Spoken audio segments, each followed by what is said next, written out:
एक गांव में दो मित्र रहते थे। एक का नाम राहुल था और दूसरे का नाम सोहन। राहुल बहुत धार्मिक था और भगवान को बहुत मानता था, जबकि सोहन बहुत मेहनती था। वह मेहनत करने से कभी नहीं कतराता था। एक बार दोनों ने मिलकर 1 बीघा जमीन खरीदी, जिससे वह बहुत फसल उगाकर अपना घर बनाना चाहते थे। राहुल भाई, अब पूरी मेहनत से हम अच्छी फसल लगाएंगे। हाँ भाई, भगवान की दया से अच्छी फसल होंगी। सोहन तो खेत में बहुत मेहनत करता था, लेकिन राहुल कुछ काम नहीं करता था, बल्कि मंदिर में जाकर भगवान से अच्छी फसल के लिए प्रार्थना करता था।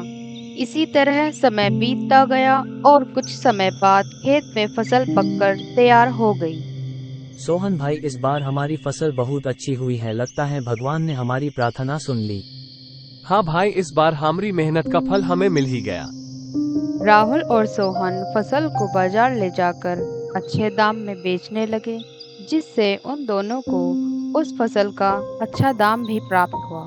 घर आकर सोहन ने राहुल को कहा, इस धन में से ज्यादा हिस्सा मुझे मिलेगा, क्योंकि मैंने खेत में ज्यादा मेहनत की है।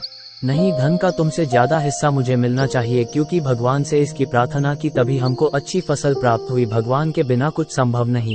धन के बंटवारे को लेकर दोनों गांव के मुखिया के पास पहुंचे। दोनों ने मुखिया को सारी बात बताई।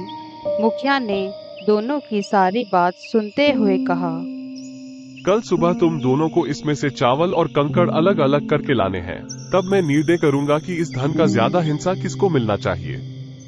दोनों चावल की बोरी को लेकर अपने घर चले आए।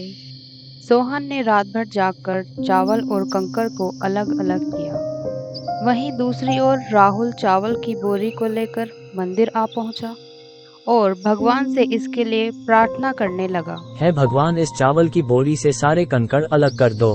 अगले दिन सुबह सोहन जितने चावल और कंकड़ अलग कर सकता था, उसने किए। वह उनको ही लेकर मुखिया के पास आ पहुंचा, जिसे देखकर मुखिया बहुत खुश हुआ। वहीं दूसरी ओर राहुल वैसी की वैसी ही बोरी को लेकर मुखिया के पास आ गया।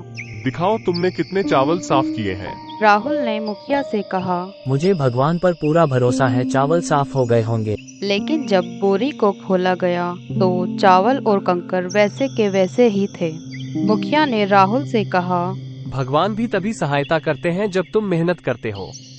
इसके बाद राहुल भी सोहन की तरह खेत में मेहनत करने लगा और इस बार उनकी फसल पहले से भी अच्छी हुई।